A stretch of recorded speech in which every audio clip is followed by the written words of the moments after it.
I was feeling such a void when Superstore left the air. And so to have a show like St. Denis to come in and kind of fill that void again, it's so good. It's so funny. I cannot stop watching it. But Dr. Bruce is an interesting character. And I have to say he's probably the most layered character in the show so far. And That's and I great. Well, that's high praise. yeah, I would love to like kind of just talk to maybe the appeal of playing him because obviously he's very cocksure and great at what Yeah. he does.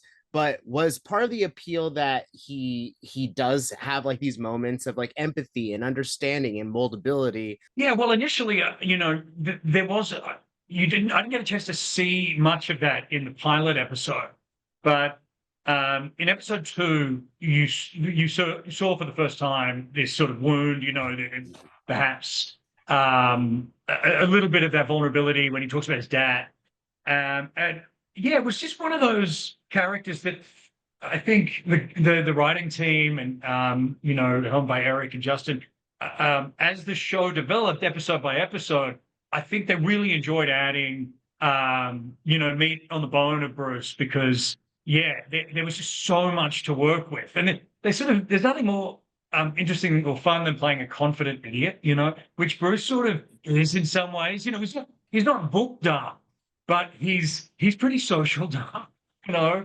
and yeah, I got to say he's one of, if not my favorite character that I've ever played. Like, it's so much fun, becoming him. He's really found a voice as the episodes went on. Yeah, you play him so well. Like I was texting my producer, I was like, you specifically are so great in this show. But Oh, um, wow. Yeah. when I was watching it, obviously the comedy it just hits so well, but there are moments of like real what feels like medical intensity, Yep. like when you're in the surgery room. And I'm just so curious how the dynamic on set changes when you have to switch from, these really comedic beats to Yeah. suddenly it's like life threatening ailments that you need to respond to. Yeah. Well, I think, comedy and drama, everything gets so much heightened when the stakes are higher. And so the hospital setting is perfect for that. It's inherently life and death a lot of the time. But, the switch, as you say, yeah, that is interesting. I mean, particularly not just the genre switch, which it isn't really. I mean, Yeah. we all, for the best, as much as we can, try to play everything as truthfully as possible, given, the comic parameters of it. But actually, it's the look at the camera stuff that you have to ignore once the medical stuff takes over, because that really is the only time, particularly Bruce, kind of forgets about the camera because otherwise he's flirting with the camera more than anyone. Like he loves it.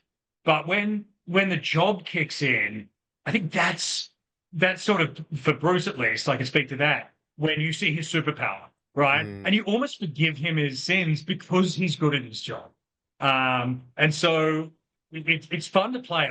I have so much interest in that stuff, and so the med techs on set, I'm always like trying to soak up as much information as possible because I just enjoy learning about different jobs and stuff. It's one of the benefits of doing this gig is that you get to kind of pick and choose lots of different jobs as you move through every project.